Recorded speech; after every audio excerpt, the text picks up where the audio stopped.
Espíritu Santo sea con todos ustedes, hermanos. Vayamos con total reverencia a abrir nuestras Biblias en el Salmo 2.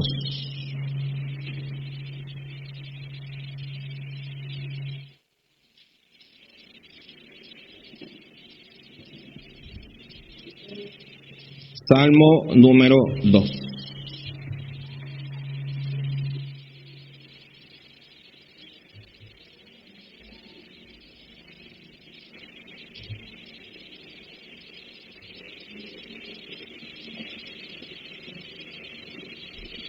Dice así la palabra de Dios.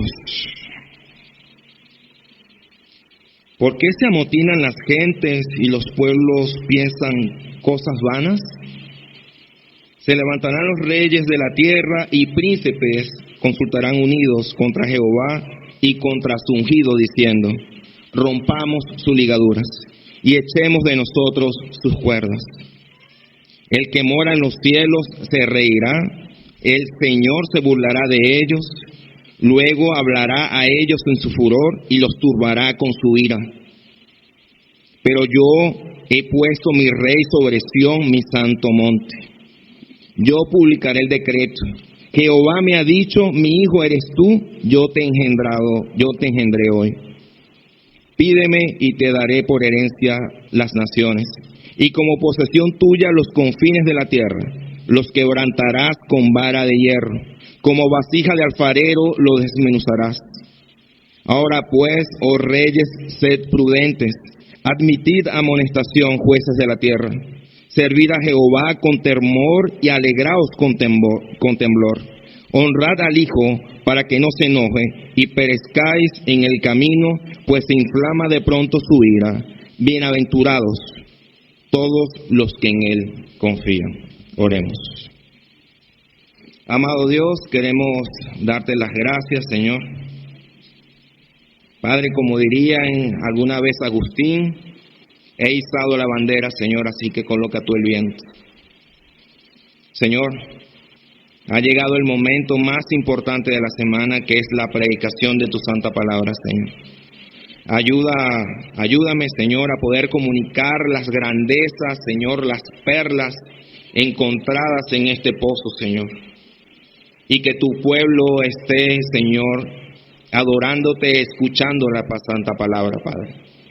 Como siempre oro, Padre, ayuda a las madres y a los padres, Señor, para que mantengan a sus pequeños allí sentados, también reverentes, escuchando su palabra.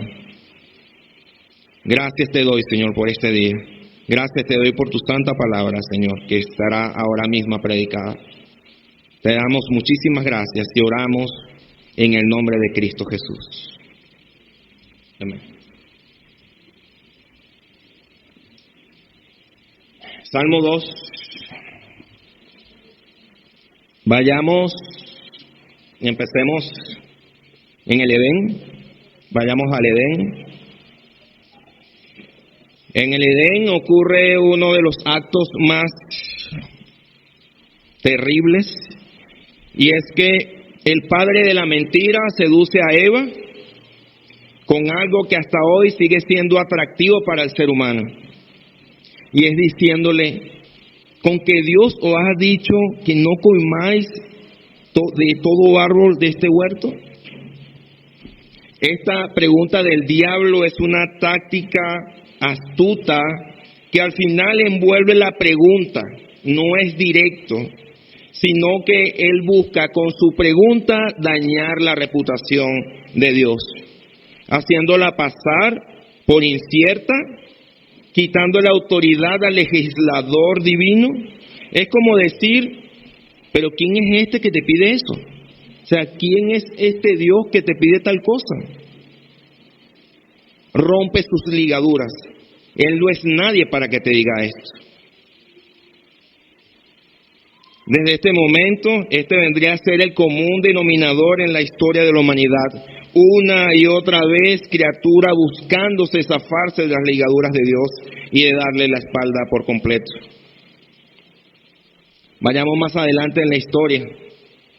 Dice Génesis 6, verso 5: Y vio Jehová que la maldad de los hombres era mucho en la tierra, y que todo designio de los pensamientos del corazón de ellos era continua solamente en el mal. Estamos hablando en la época de Noé. Dios nos informa en su palabra la corrupción general del mundo. Solo una pequeña familia se salva.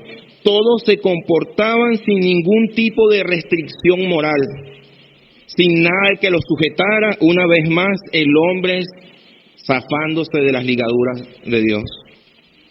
Luego de esto, ya sabemos qué pasa, viene el diluvio. Sigue la historia, pasan algunos años. Ahora vamos al capítulo 11 de Génesis. Dice así: los hombres se reúnen y dicen lo siguiente: vamos y edifiquemos una ciudad, una torre cuya cúspide llegue al cielo, y hagamos un nombre por si fuéramos esparcidos sobre la faz de toda la tierra. La soberbia humana, pensando cosas vanas, buscando contender con Dios, desafiando, haciendo una torre que llegará al cielo. ¿Y qué pasó luego? Todos fueron confundidos en su lengua y fueron esparcidos por toda la tierra. Avancemos a nuestra era.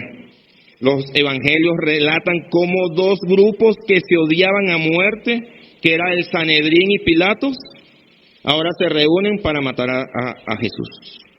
Qué curiosidad, hermanos, que judíos y gentiles, dos grupos que se odiaban a morir, ellos se reúnen con la finalidad de matar a Cristo. Cristo muere, pero resucita, asciende a los cielos y está sentado a la derecha de Dios Padre.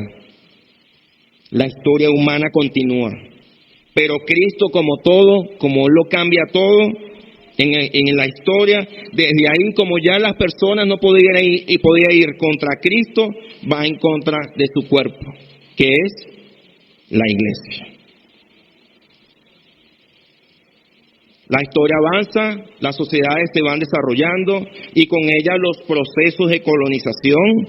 Nacen nuevas naciones, se fundan y la bautizan con la época de la cristiandad. Pero después de la época de la ilustración y la secularización del pensamiento, dejó de llamarse así para luego llamarse lo que hoy conocemos como el mundo occidental. Lo que ahora nosotros llamamos como el mundo occidental, en su momento se llamó la cristiandad, que son naciones cuyas raíces culturales son netamente cristianas. Pero en vista de la ilustración, a la época de la ilustración, y debido a cómo el pensamiento se fue endureciendo, le quitaron cristiandad para ponerle ahora solamente el mundo occidental. Así llegamos al siglo XIX. 3 personas sacuden los cimientos que hasta ahora, mal que bien, iban llevando el mundo que con el mundo occidental, con sus valores netamente cristianos. A pesar de las desgracias y las crisis, el mundo estaba construido bajo las bases del cristianismo. Pero ahora vienen estas 3 personas, que son Karl Marx, Sigmund Freud y Friedrich Nietzsche, también llamado en la filosofía como la escuela de la sospecha. El objetivo de estas 3 personas eran fácil: romper para siempre los límites impuestos por Dios. De hecho, Nietzsche declara más adelante: Dios ha muerto. El primer postulado de estos personajes era claro y básicamente se repite lo mismo desde el Edén hasta ahora. Con que Dios ha dicho que no comáis de todo árbol del huerto. ¿Quién es este Dios que quiere ponernos límites? Rompamos para siempre la ligadura. En este momento, Marx, Freud, Nietzsche sacan a Dios del centro del pensamiento y empiezan a ver la historia de la humanidad a través de sus lentes.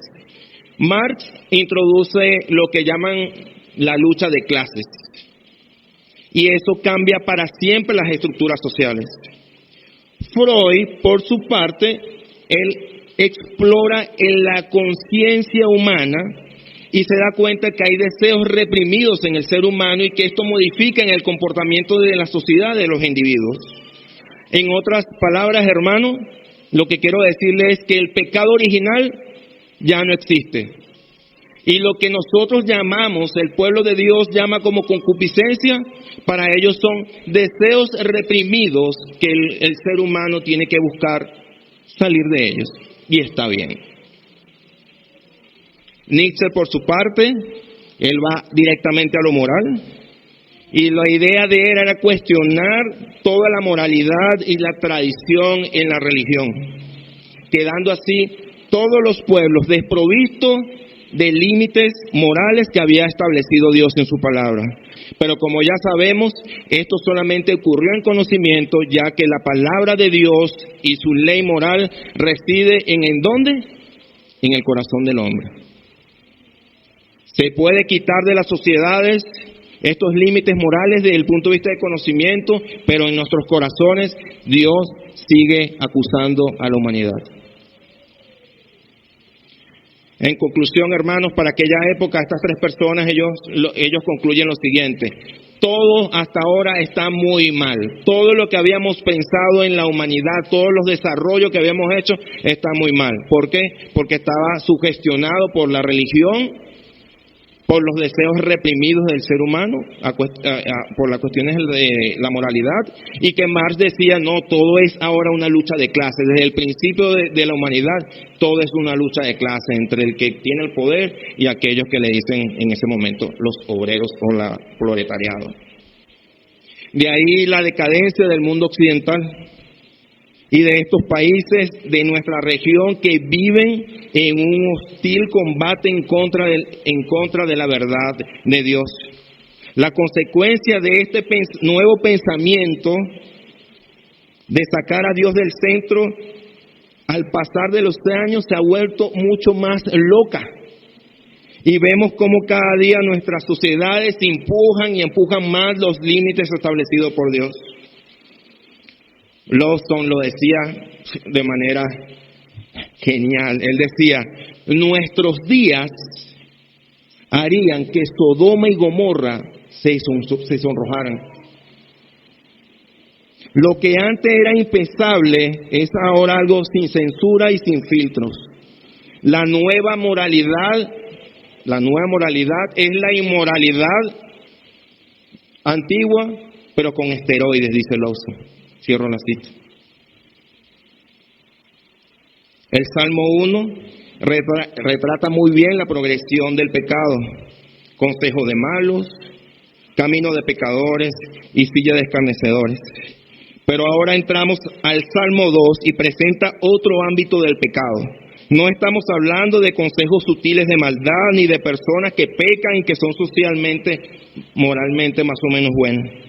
Aquí el pasaje retrata de personas que se reúnen a planificar con maldad, con todas sus fuerzas y con toda su mente, todo su ser involucrado en realizar acciones que vayan en contra de todas las cosas que tienen que ver con Dios.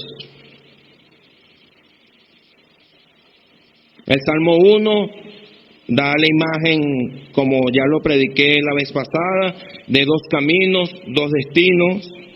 Igualmente pasa acá en el Salmo 2. Uno, un camino para las personas que van en rebelión con Dios y otras personas que han decidido someterse a Cristo en amor. El Salmo 2, en apenas 12 versos, nos explica la historia del mundo y por qué el mundo está como está. El Salmo 2 está aquí colocado de manera estratégica, intencional. Posiblemente en su momento el Salmo 1 y el Salmo 2 estaban combinados. Está puesto aquí para que todo el que entre a los salmos a leerlo pueda verlo cómo opera entre el 1 y el 2 y operan todos los salmos. El Salmo 1 y el Salmo 2 está abierto y cerrado por bienaventurados los hombres y también bienaventurados en los que confían.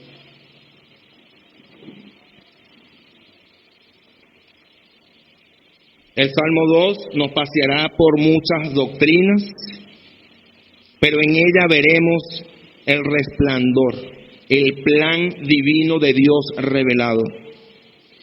El Salmo 2, hermanos, es un capítulo complicado. Es literal como que si le estuviese llevando a mar adentro y los tirara en el mar abierto. O sea, vamos a entrar en las profundidades de la palabra. Este Salmo 2 nos presenta la depravación total del hombre y cómo va en contra de Dios. Presenta la Trinidad, presenta la deidad de Cristo, el Evangelio, escatología, misiones, plan intratrinitario. Nos presenta la voz de Dios en amor, pero también en furor. Como aprecian en sus Biblias, este capítulo está dividido en 4 partes, de 3 versículos cada uno con un orador diferente. Los teólogos lo llaman escenas, en 4 escenas diferentes. El cumplimiento de la profecía es lejano, pero también es cercano. La profecía que aquí nombra David en el Salmo se cumple en David, pero también se cumple en Cristo. El Salmo 2 es uno de los salmos más citados en el Nuevo Testamento. Está en Hechos 4, Hechos 13, Hebreos 1, Hebreos 5, Apocalipsis 19 y muchas otras referencias en Apocalipsis. Este salmo está calificado como un salmo real, que son todos aquellos salmos que vienen a retratar a Cristo como gobernador. De ella se desprenden 2 vertientes. Por un lado vemos la rebelión de las personas y las naciones que van en contra de Dios, y por otro lado vamos a ver la majestuosidad de Cristo.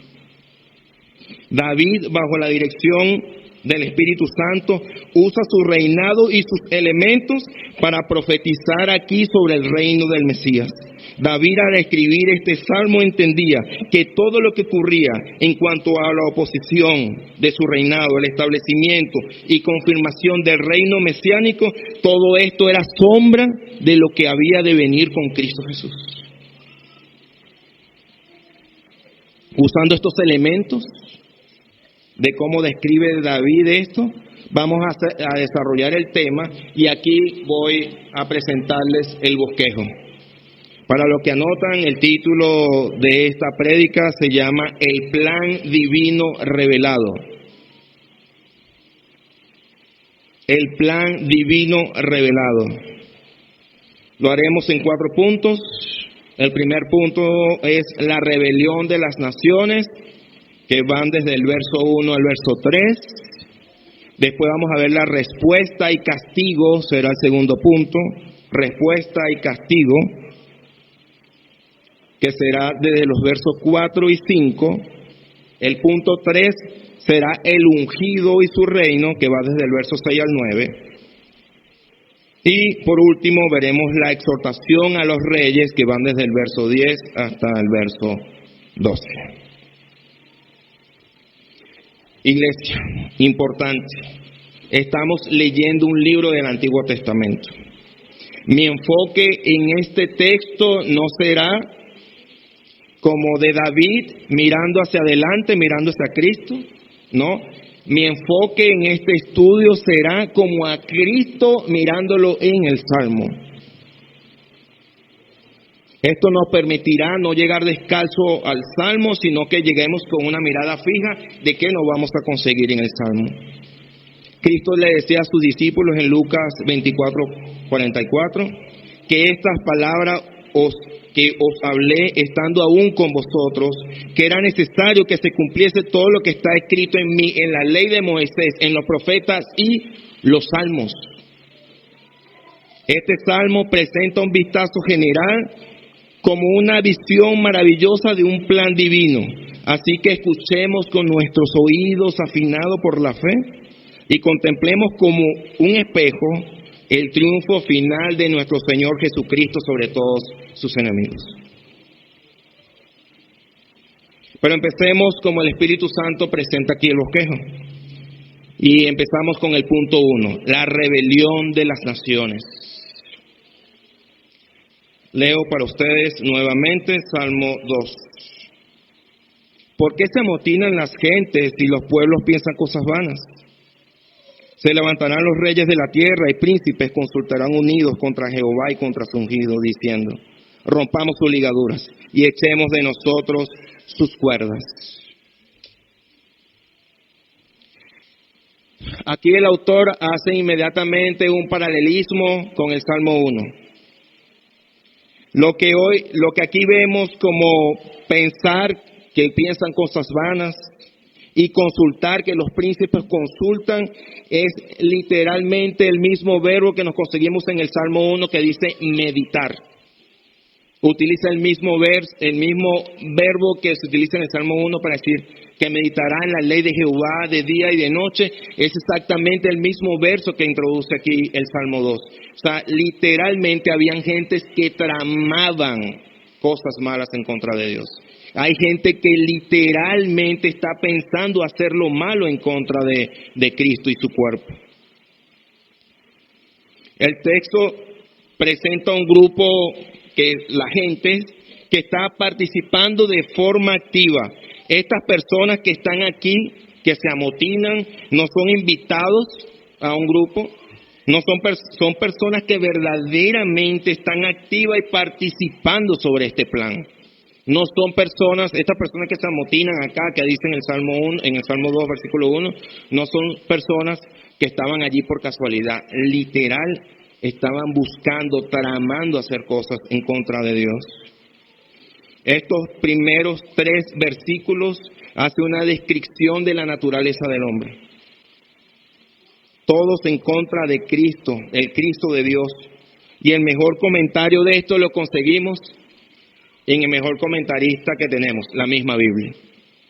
En Hechos 4, 27 y 28 dice: ¿por qué verdaderamente se unieron en esta ciudad contra tu santo Hijo Jesús, a quien ungiste, Herodes, Poncio Pilato, con los gentiles y su pueblo de Israel, para hacer cuanto tu mano y tu consejo habían antes determinado que sucediera? En los tiempos de Cristo se habían reunido la gente, se había amotinado, habían hecho un plan para matar a Jesús. El verso 1 dice: ¿por qué se amotinan la gente y si los pueblos piensan cosas vanas? El salmo empieza abruptamente y lo que vemos acá no es una pregunta, es una afirmación. Y con razón, no es para menos. Esta pregunta viene cargada de asombro y desconcierto, de ver cómo las personas hacen una traición moral y cómo sus criaturas actúan hostilmente contra él, y esto lo deja sorprendido. O sea, literal, ¿qué les pasa? Dios nos hizo, hermano. Dice Juan en el famoso pasaje que dice: porque de tal manera amó Dios al mundo que ha dado su Hijo unigénito. O sea, todos se imaginarían que todos estaban expectantes y que esta bendición para la humanidad fuera bienvenida y acogida por el ser humano. Pero ¿qué fue lo que pasó? Todos rechazaron. Mira, hermanos, no ha habido ni una escuela filosófica, ni una doctrina, ni un gobierno en este mundo que haya sufrido tanta violencia, que haya sufrido tanto como el gobierno de Cristo. Todas las naciones y los pueblos y las cortes van unidos en contra de Cristo. David retrata aquí proféticamente a Cristo y la resistencia a su gobierno. Así como a David le tenían rechazo los filisteos y el mismo Saúl que se ponían a entronizar a David, así mismo lo presenta con Herodes, Pilato y los gentiles y los judíos, haciendo la misma oposición para que Cristo no se entronizara. Miqueas 6:3 lo retrata hermosísimo.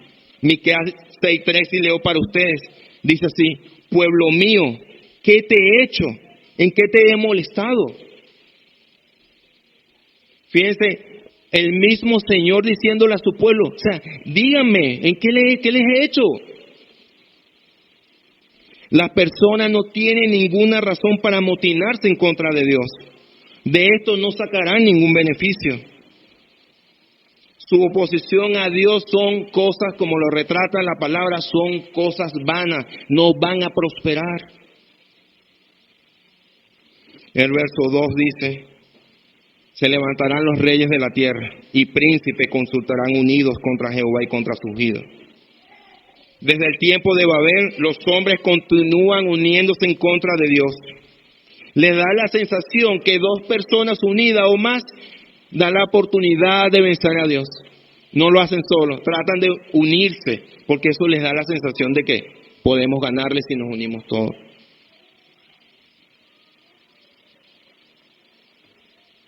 Causa mucha curiosidad, como dicen que los príncipes consultarán unidos. Y nos damos cuenta que actualmente no se pueden poner de acuerdo para las cuestiones de economía, para combatir la pobreza, no se ponen de acuerdo para las políticas, los tratados internacionales, pero sí pueden ponerse de acuerdo para unirse en cómo ir en contra de Dios. Y esto, hermanos, actualmente creo que puede recordarnos a todos en el plan, en la Agenda 2030. Actualmente pareciera que Occidente tiene grupos.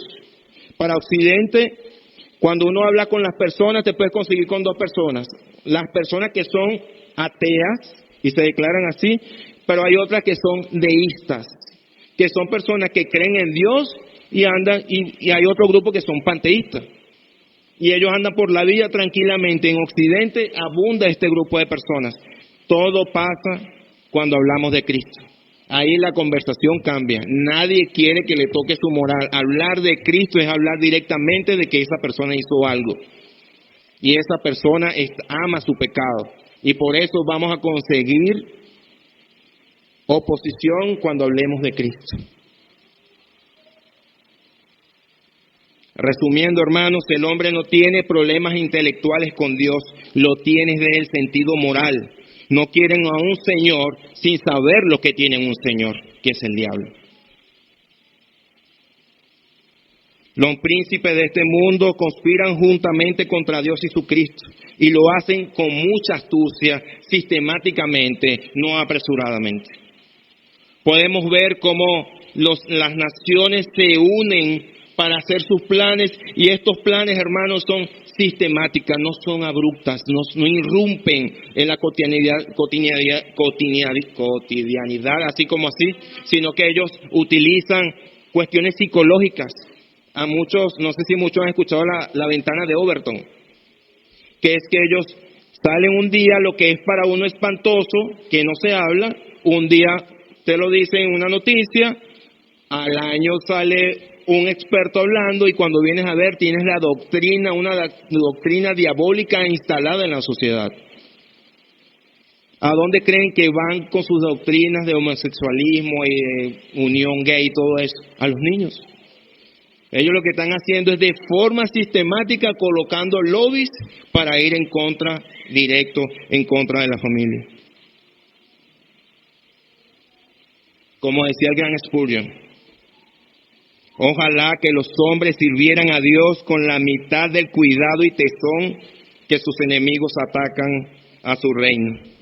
Los pecadores son más sagaces en esto que los santos, que somos lentos y torpes. David en su tiempo era el ungido de Dios y ve en su reinado amenazado y cómo los príncipes de otras naciones consultan unidos para quitar la teocracia de Israel. Pero también mira hacia adelante aquel que era el Mesías. En el tiempo de Cristo se juntaron en armas, querían derramar sangre. ¿Y sabes qué hicieron? Consultaron unidos y decidieron darle muerte. Tenía el demonio en sus mentes, que no se satisfacía solamente, sino con la muerte. ¿Y cómo se la ingeniaron? Dice la palabra que conspiraron, se reunieron, tramaron la maldad. Aquí vemos una anarquía global en contra de Dios, y esto es lo que siguen diciendo las personas. Verso 3, rompamos sus ligaduras y echemos de nosotros sus cuerdas. Hermanos, el impío ve con desdén las cuerdas echadas por él. Lo ven como que si Dios fuese un portador de esclavitud. A esta actitud, hermanos, como todos sabemos, Es una locura espiritual porque Dios es alguien que libera de la esclavitud. No es un portador de esclavitud. Ven a Cristo como un yugo, como algo intolerable. Este verso representa la depravación humana de las naciones. No quieren nada que tenga que ver con Dios. Y todo lo que tiene que decir Dios sobre los temas. No quieren saber qué dice Dios sobre la sexualidad, no quieren saber qué dice Dios sobre la economía, no quieren saber qué dice Dios sobre cómo manejarse. O sea, ellos no quieren saber nada ni de su palabra, ni de él, ni de sus instituciones. Este escenario que presento ahora mismo es el mismo escenario que se presenta en el huerto. En los tiempos de David también se presenta el mismo escenario, en los tiempos de Cristo también se presenta este escenario. En este momento está ese escenario, y en los siguientes será el mismo escenario hasta que venga la segunda venida de Cristo. La gente tramará unida en contra del Señor.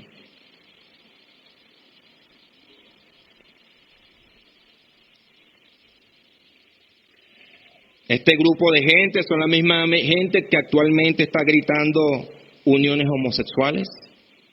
Odio decirle matrimonio. Son uniones homosexuales. Operaciones transgénero. Eutanasia. Aborto legal. Dejar que los homosexuales adopten a los niños. Son los que gritan que los niños exploren su sexualidad, etcétera, etcétera, etcétera. Hermanos, vivimos en el verso 3. Vivimos como la sociedad nos dice cada día, rompamos sus ligaduras. Pero para nosotros los escogidos son cuerdas de amor. No son como las sogas que amarran a las bestias, sino como hilos de seda de amor que nos atrae hacia Él y nos quita el yugo del pecado. ¿Recuerdan hace tiempo el estudio de Oseas?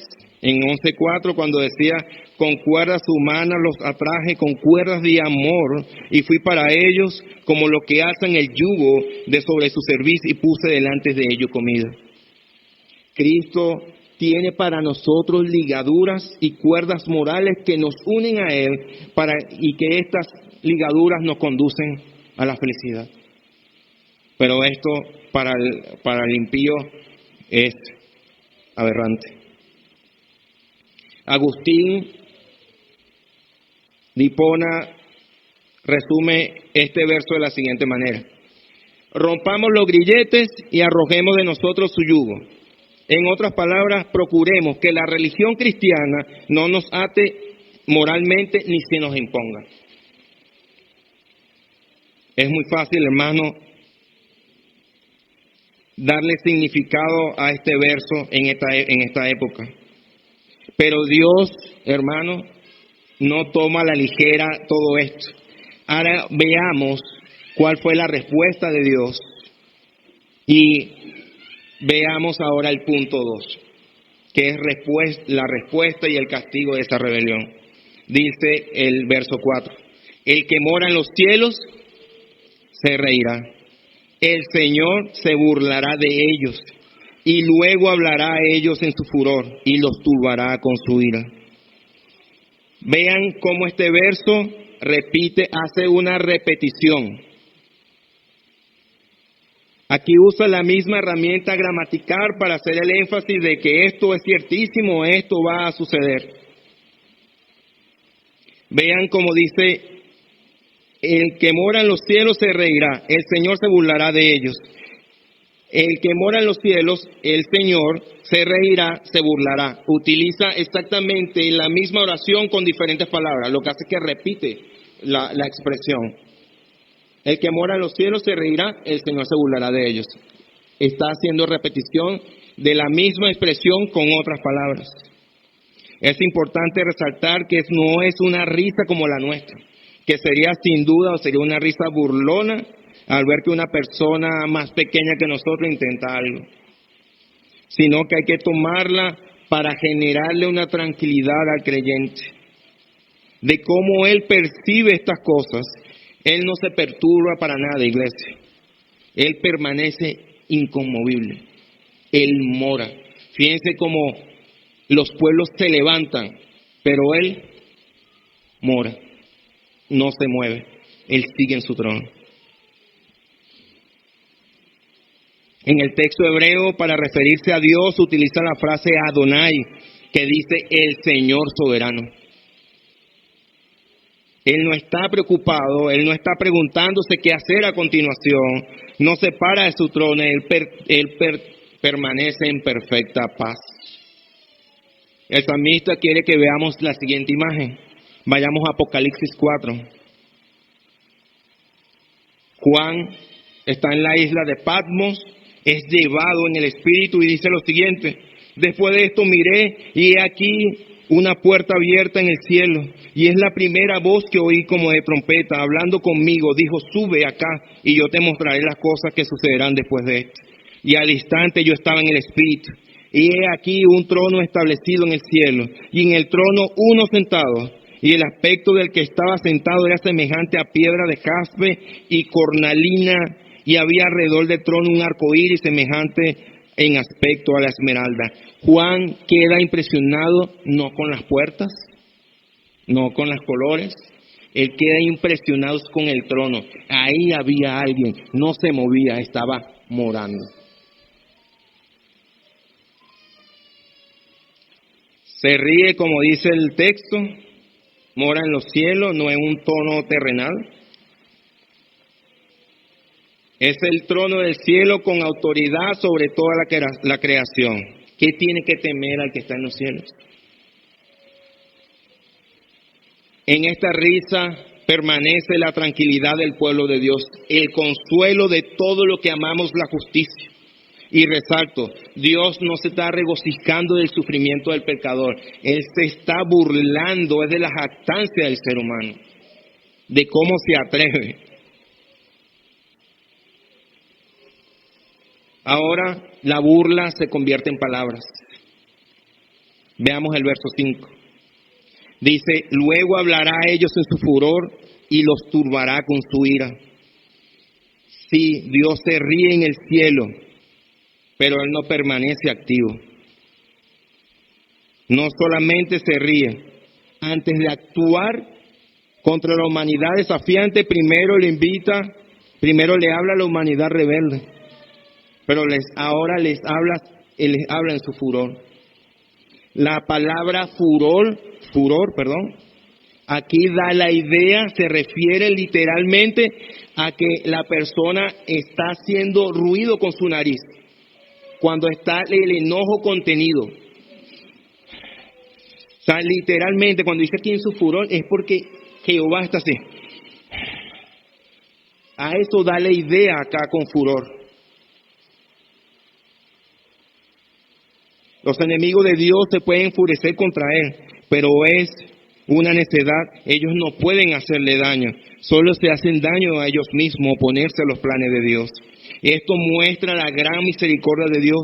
Tiene todas las razones y todo el derecho simplemente a actuar contra los hombres desafiantes, pero el amor y la misericordia motivan a Dios a hablar la palabra, una vez más, palabras de advertencia. Cuánta paciencia la de nuestro Dios. Y los turbará con su ira. John Trapp dice lo siguiente: sea por medio del horror de su conciencia o por medio de plagas corporales, de una forma u otra, Él les hará comprender bien lo que Él piensa de ellos, como siempre ha hecho con los que han perseguido a su pueblo. ¿Se recuerdan de Faraón persiguiendo al pueblo de Israel, que no lo dejaba salir de Egipto? Él mismo supo en su carne que era ir en contra del Dios viviente. Ira significa estar encendido. Es la furia encendida del Señor, es la indignación ardiente de Dios. Esto está muy lejos, hermano, de lo que vemos en las calles con mimos diciendo: sonríe, Dios tiene un plan para ti. Esto está muy lejos, hermano. Es literal toda la indignación contenida para el pecador. El Salmo 1 y el Salmo 2 no es más que un adelanto de lo que veremos en el resto de los salmos. El Salmo 5 dice así: porque tú no eres un Dios que se complace en la maldad, el malo no habitará junto a ti, Los insensatos no estarán delante de tus ojos. Aborreces a todos los que hacen iniquidad. Destruirá a los que hablan mentira. Al hombre sanguinario y el engañador abominará Jehová. Es un repudio total contra aquellos que se burlan de Dios. Vamos a extender este verso más adelante en el verso 9. Pero sigamos ahora al punto 3. El ungido y su reino. Versos 6, 7, 8 y 9.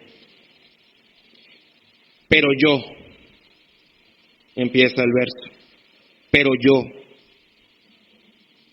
Fíjense que la gente trama y él se pronuncia, él dice, pero yo tengo un plan y se los voy a revelar ahora mismo. Yo he puesto mi rey sobre Sión, mi santo nombre, mi santo monte. Yo publicaré el decreto. Jehová me ha dicho, mi hijo eres tú, yo te engendré hoy. Pídeme y te daré por herencia a las naciones, y como posesión tuya los confines de la tierra. Los quebrarás con vara de hierro, como vasija de alfarero los desmenuzarás. Hasta ahora, como hemos visto, los malvados hacen sus planes, traman cómo hacerle daño a Dios y a su ungido, pero de todos esos planes se vienen al piso. Dios ha puesto un rey. Noten cómo Dios se complace en poner un rey, a Jesucristo. Y Él mismo lo declara, yo he puesto, yo lo he ungido. Y solo a Él he entregado a la administración del gobierno y juicio de mi reino, en el cual Él tiene su complacencia, que es Cristo Jesús. Cristo es un rey por encima de todos los reyes, que son todos los hombres poderosos, grandes y honrados de la tierra al lado de Cristo. No más que burbujas de agua, que son todas las naciones completas al lado de Cristo. Son como una gota de agua que se evaporan en el mar. Esto, hermano mío, es un alivio. Para aquellos que somos elegidos, Dios está en su trono. Cristo está a su diestra gobernando su reino. Aunque el mundo avance en su impiedad, Cristo sigue en su trono y su reino no depende de votos ni de clima político. Dios es un rey soberano. Verso 7. Yo publicaré el decreto. Jehová me ha dicho, mi hijo eres tú, yo te engendré hoy. Ahora vemos cómo en este verso cambia de voz. Ya no es Dios Padre, la primera persona de la Trinidad, hablando. Ahora cambia de voz y ahora está hablando el Hijo, la segunda persona de la Trinidad. Y dice, yo publicaré el decreto. Jehová me ha dicho, mi hijo eres tú, yo te engendré hoy. En esta conversación intratrinitaria, antes de la fundación del mundo, fíjense cómo dice, el Dios Padre le dice, mi hijo eres tú, yo te engendré hoy. Cristo ha revelado qué se habló en esta conversación. Qué hermoso texto, sin duda. Vean cómo Dios, Cristo, en una conversación que pasó en la eternidad pasada, el Señor le ha placido revelárnoslas. En esta conversación dice, mi hijo eres tú, yo te engendré hoy. Y Él dice, yo publicaré el decreto. El reino de Cristo está fundado sobre un decreto eterno de Dios Padre.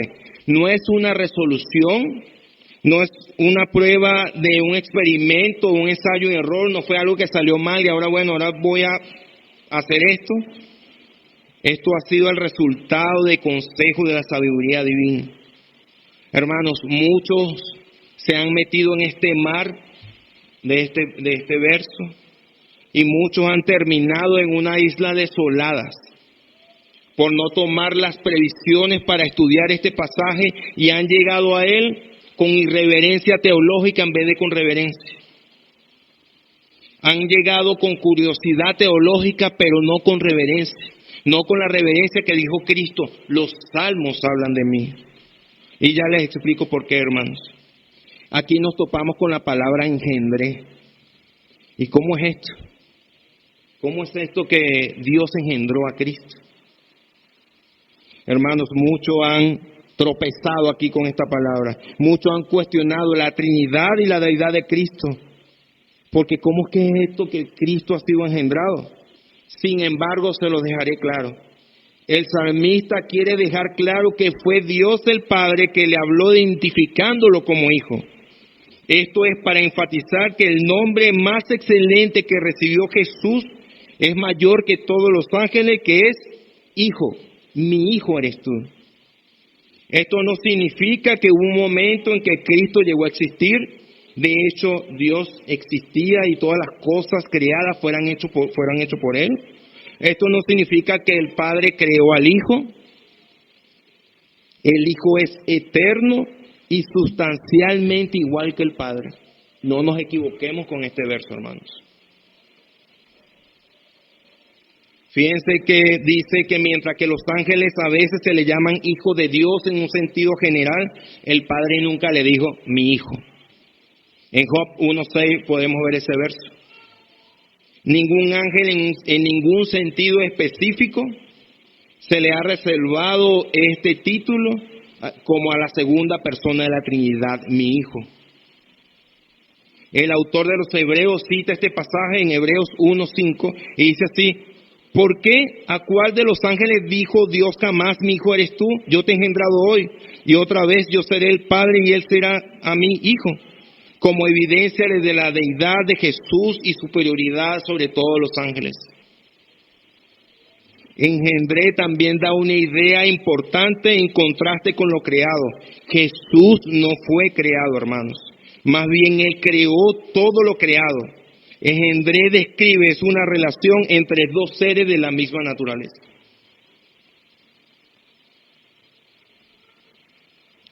Pero vemos algo en el pasaje que llama la atención y dice, yo te he engendrado hoy.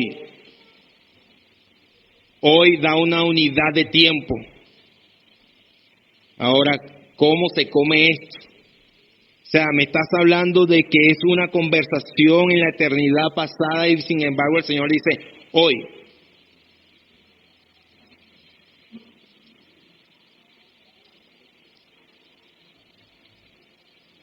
Leamos Hechos 13:33. Pablo explica de manera clara en qué se refiere este hoy. Dice así, Pablo predicándole a los judíos en la sinagoga, dice lo siguiente, la cual Dios ha cumplido a los hijos de ellos, a nosotros, resucitando a Jesús como está escrito también en el Salmo 2. Mi hijo eres tú, yo te he engendrado hoy. Hermanos, sé que es muy difícil de entender. Pero ese hoy se está refiriendo al día de la resurrección. Y vean cómo este verso trae tantas aristas. Una conversación en la eternidad refiere a un tiempo específico y pues es para referirse a la resurrección que es hoy. La conversación intratrinitaria continúa. Y Dios dijo, revela qué le dice Dios el Padre a Jesús, dice, ahora pídeme, en el verso 8, pídeme y te daré por herencia las naciones y como posesión tuya los confines de la tierra. Bendito Evangelio. Nuevamente vemos como dos cosas. La primera la vemos como un bendito pacto intratrinitario eterno y la primera persona de la Trinidad diciéndole a la segunda, pídeme. Esto no es condicional, esto es imperativo. Dios el Padre le está diciendo a su Hijo, pídeme.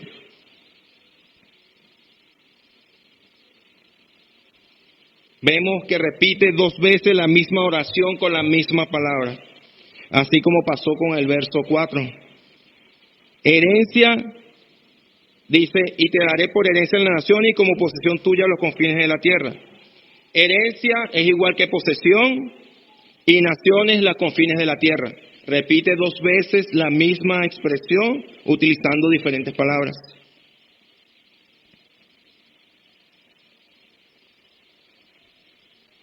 Toda rodilla se doblará, hermanos.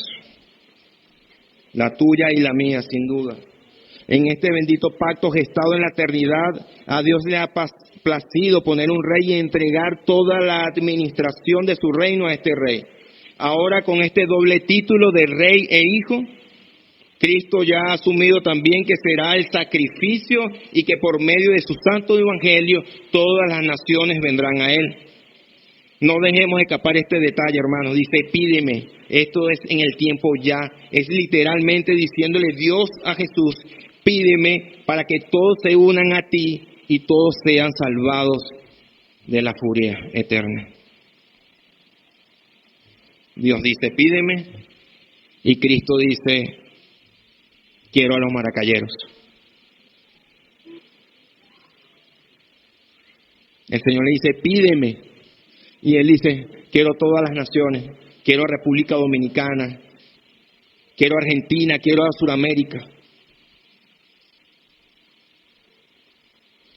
Vean en este plan que este plan no era exclusivo al pueblo judío. Se le promete un Mesías a las naciones, hasta los confines de la tierra. Aquí estamos hablando de todos los pueblos fuera del pueblo judío. Apocalipsis 11:15 nos describe de manera emocionante la consumación de esta herencia. Dice, el séptimo ángel tocó la trompeta y hubo grandes voces en el cielo que decían, los reinos del mundo han venido a ser nuestro Señor nuestro Señor y de Jesucristo. Él reinará por los siglos de los siglos. Gran parte del grupo gentil recibieron el evangelio cuando fue predicado por primera vez. Pero esta escritura que estamos aquí tendrá su cumplimiento completo en la segunda venida de Jesús. Avancemos al verso 9. Sigue esa conversación en la eternidad pasada. El Padre diciéndole al Hijo, pero los quebrantarás con vara de hierro. Como vasija de alfarero los desmenuzarás. Los que no se han sometido a Cristo por amor han de ser quebrantados.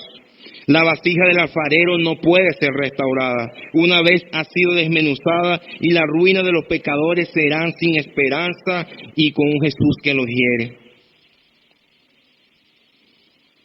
Amigo que nos visitas el día de hoy, la primera persona de la Trinidad le encarga a Jesús qué hacer con las naciones rebeldes. Les dice, los quebrantarás con vara de hierro. El ungido de Jehová tiene el poder sobre las naciones, que son como vasijas de barro, que pueden quebrantarlas solamente con un golpe con su vara de hierro. Esto muestra por qué es insensato ir en contra de Dios. No hay razón ni hay ningún beneficio hacer estas cosas desafiantes en contra de Dios. Tú pecador que estás acá, busca a Cristo mientras pueda ser hallado. Si hoy ha de sorprenderte la muerte, quiero decirte que ya no tendrás oportunidad de arrepentirte. Tu cuerpo morirá, pero tus pecados seguirán vivos. Y en su momento se adelantarán y ese pecado estará entre ti y Dios, dando testimonio de que fuiste rebelde y que fuiste parte de aquellos que no aceptaron a Cristo. El Señor es tardo para la ira, pero una vez se enciende su furor será tarde, hermanos. Amigo, necesitas de aquel que se le ha dado todas las naciones, y ruego, hermano, para que hoy, después que termine esta enseñanza, puedas ir al Señor, arrepentirte de tus pecados y orar y decirle, hazme uno de tus naciones, no quiero ser como las naciones rebeldes. Sométete en amor a Él, el Rey de Reyes, el Hijo amado y su ungido. No hay otro camino sino Él. Sométete a Él. Cristo tiene el mandato de que como vasija de alfarero lo desmenuce, destruirá todas las naciones desafiantes. Esto es mirar hacia adelante en el momento del juicio final. Apocalipsis 19 dice, de su boca sale una espada aguda para herir con ellas las naciones, y los regirá con vara de hierro, y él pisa el lagar de vino de furor y de la ira de Dios Todopoderoso. Mire la imagen que da aquí, hermanos. ¿Acaso puede la vasija hacer algo en contra de la vara de hierro? Es literalmente tomar una vara de hierro y darle a una vasija de arcilla. Esta profecía en parte se cumplió en el año 70 cuando el Jerusalén fue destruida por completo, pero conseguirá su cumplimiento final en el juicio. Dice 1 Corintios 15, luego el fin, cuando entregue el reino al Dios y Padre, cuando haya suprimido todo dominio y toda autoridad y potencia, porque preciso es el que Él reine hasta que haya puesto a todos sus enemigos debajo de sus pies. Vean cómo el apóstol declara que vendrá el día en que serán eliminados todos los obstáculos para el establecimiento de su reino. En el siglo III, los cristianos de la época titularon a un gobernante como Juliano el Apóstata. Y se dice que en su momento de su prosperidad agarró su espada y le hacía hacia el cielo, desafiando al Hijo de Dios, a quien comúnmente le llamaba Galileo. Pero esta persona fue herido en una guerra. Y cuando estaba en la batalla y vio que había todo terminado, dijo, agarró su propia sangre, la mezcló con la tierra y la tiró contra el cielo y le dijo, Galileo, has ganado. Y ahora, Juliano el Apóstata simplemente es una historia que ha quedado en el pasado, pero Cristo sigue vivo. Es tan fácil para Dios terminar con sus enemigos. Sin embargo, nuestro Dios es un Dios paciente. Él es lento para la ira. Y para el mayor ejemplo de eso, nosotros mismos. Vamos al último punto, el punto 4. Veamos el verso 10. Dice así. Ahora pues, oh reyes, sed prudentes. Admitid amonestación, jueces de la tierra, servid a Jehová con temor y alegraos con temblor. Honrad al Hijo, para que no se enoje y perezcáis en el camino, pues inflama de pronto su ira. Bienaventurados todos los que en Él confían. Vea cómo empieza diciendo el verso. Ahora. Vean el sentido de urgencia, hermanos y amigo que nos visita. Es ahora el día de la gracia. Es ahora que hay oportunidad de arrepentirse. Es ahora mientras puedes venir y besar al príncipe de la tierra. En estos 3 últimos versos son sorprendentes que en lugar de dar un juicio inmediato, la primera y segunda persona de la Trinidad dan en su misericordia una vez más una oportunidad para arrepentirse. Y nos conseguimos en 3 versos 4 mandamientos que pone bajo responsabilidad a aquellos que están en rebelión. Le dicen, sed prudentes y admitid amonestación, servid a Jehová, alegraos con temblor y besar al Hijo. Veamos el verso 10, dice, ahora pues, oh reyes, sed prudentes, admitid amonestación, jueces de la tierra. Este verso vuelve a usar el mismo método de repetir 2 veces la misma oración en diferentes palabras. Sed prudente con admitid amonestación. Es la misma frase repetida 2 veces de manera diferente. Sed prudente, admitid amonestación. En el hebreo es exactamente lo mismo. Este verso se vuelve a usar para utilizar el método de repetición. Es lo mismo, ser prudente con admitir amonestación. Sean prudentes, admitan amonestación. Hay sabiduría infinita en la obediencia a Jesús. Y qué espantosa es la locura de aquellos que siguen siendo sus enemigos. Sin duda alguna son necios. Es cosa vana ir en contra de Dios. Así que reyes y príncipes y jueces de la tierra, hay alguien mayor que ustedes y su vida está en sus manos. Si no ha actuado en contra de ustedes es por paciencia. Cristo, el que tiene el poder para destruirlo, también muestra que no se complace en la destrucción. Si hay alguien que me escuche y tiene algún puesto de eminencia ahora mismo, sean prudentes, sean inteligentes, admitan amonestación, abandonen sus pecados Hay una cita que tendremos ustedes y nosotros, y todos estaremos ahí puntual, así que sean prudentes, se los ruego. Verso 11 dice, servid a Jehová con temor y alegraos con temblor. Sean inteligentes, sirvan a Jehová, cae postrado, dale la gloria a Dios, humíllate delante de Él, niégate a ti mismo, cae a sus pies, reconócelo como el Señor de tu vida, conviértete en un verdadero adorador, cambia tus lealtades y tira al piso tu orgullo y tu Dios es falso. Vuélvete a Dios, al Dios vivo y verdadero. Servid a Jehová con temor y con temblor.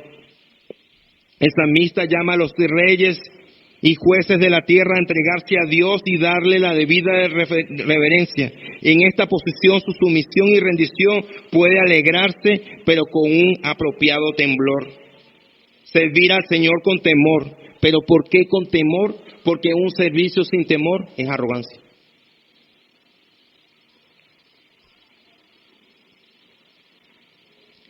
Alegraos con temblor.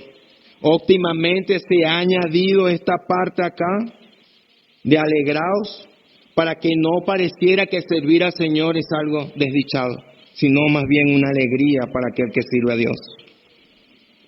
Tampoco dice que con temor servir al Señor, para que no pase que con miedo venga a servir al Señor solamente, sino que lo hagas por amor.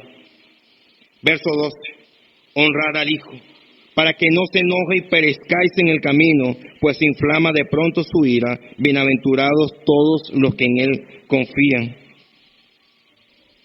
Este verso hace una referencia de aquellos reyes de la época que una vez habían sido derrotados, iban a este rey ganador y se humillaban, se postraban y besaban sus pies. Es lo mismo que se le hace la invitación ahora mismo, que te rindas, te postres y beses los pies del príncipe que aún tiene las marcas del sacrificio. Y llegamos al último verso, y qué manera de terminar este poema que fue escrito hace más de 1000 años. Honra al Hijo. Es literalmente en hebreo besar al Hijo, con el gesto de que un vasallo besa la mano de su Señor y además con un gesto de amor sincero que nos amó y se entregó a Él, a nosotros.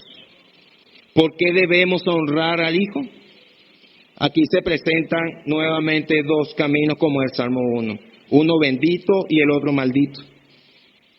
El verso dice que es una ruina segura de aquellos que rechacen a Cristo, ya que dice que en el camino pereceréis.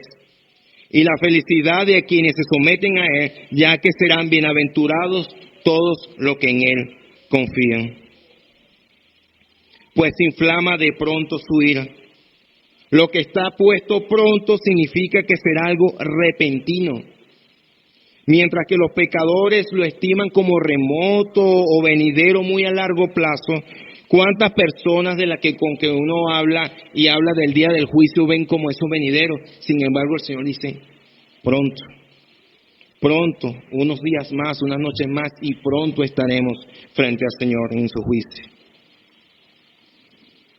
Dice bienaventurados todos los que en Él confían. Literalmente dice, son dichosos todos los que en Él se refugian. Dichosos verdaderamente porque hemos recibido a Cristo, tenemos refugio en Él, que Él es el patrón del día de la ira, pues mientras que nuestros corazones en ese momento estarán felices, otros corazones estarán angustiados, muertos del miedo.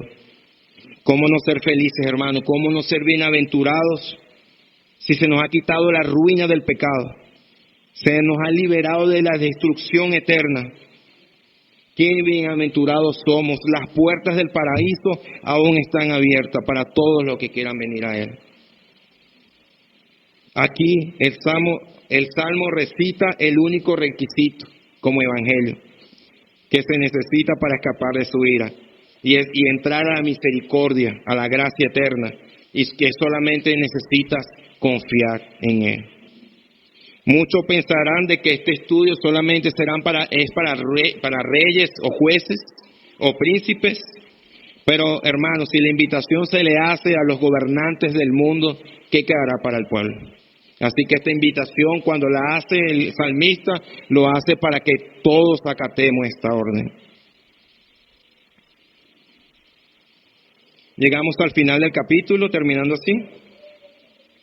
Fíjense cómo no ha dicho, pues se inflama de pronto su ira, seguros todos los que en él confían. No dice seguros, no dice así seguros.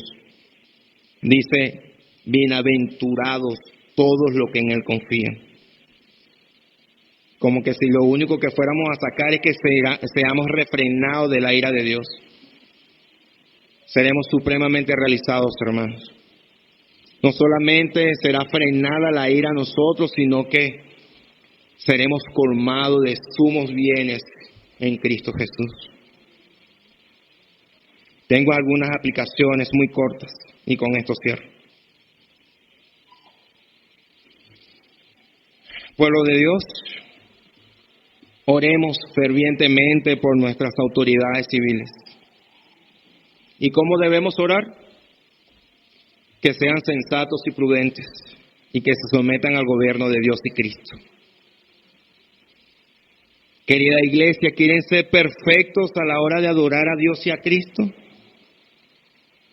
Mediten la ley de Jehová y sométase al gobierno del Rey ungido. Amado hermano, a Cristo se le han dado las naciones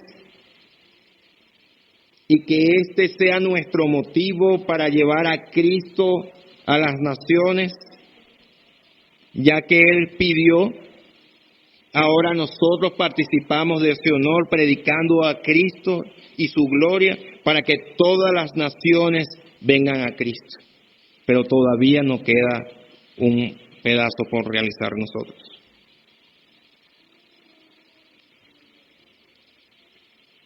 Si hay alguno entre nosotros que tiene un puesto de eminencia, les ruego a ustedes que dejen las cosas vanas, que sean sensatos y se sometan de buena gana al gobierno de Cristo. El cristianismo es un camino de bienaventuranza. No estén tristes como que si Dios le ha quitado algo por someterse. De hecho, les conviene. Es ciertísimo, ustedes serán felices bajo las cuerdas de Dios. Amigos que nos visitas hoy, en este salmo el propósito decidido de Dios es resaltar al Hijo y su reinado final. El Hijo reinando sobre todos sus enemigos. El día del juicio vendrá y allí todos estaremos. Y estarán todos los que se resistieron al Hijo y estaremos todos los que hemos confiado en Él. Allí será el lloro y crujir de dientes para aquellos que se han negado a someterse a Cristo. Pero para este momento será muy tarde. Escucha. Te sentirás horrible de no haber atendido este llamado el día de hoy. Su ira pronto se inflama. Pero aún estás a tiempo. Dios ha ungido a uno, a su Hijo, en el cual tuvo su complacencia. Él es el Rey de Reyes. Ve y pídele perdón a Dios. No deje para mañana esto que debes hacer ya mismo. Escucha mis palabras de urgencia. Ven a Cristo. Él murió por todos los pecados de todos sus escogidos. Que el día de su ira esté con aquellos en sus corazones, estén llenos de gozo y no con aquellos que desfallecen de miedo. Busca su refugio. Él es bueno, amigo, y grande en misericordia. Oremos. Querido Dios, te damos muchísimas gracias, Señor, por este tiempo. Señor, tu palabra ha sido predicada, Señor. Que toda esta semana, Señor, sea de reflexión en cuanto a este verso, Señor. Un verso, Señor, bastante profundo en teología, Señor.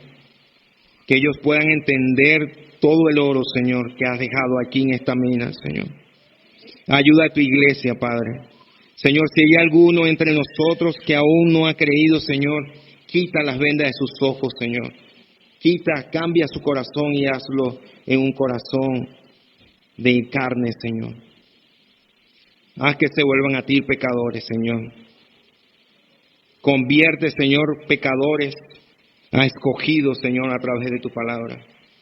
Señor, tu palabra ha sido predicada una vez más, Señor. Te damos gracias, Señor. Gracias por este tiempo. Bendícenos, Señor, en esta semana todos los que conformamos nuestra iglesia de Nueva Vida, Señor. Te damos muchas gracias, Señor, y oramos por los méritos de Cristo Jesús, Señor.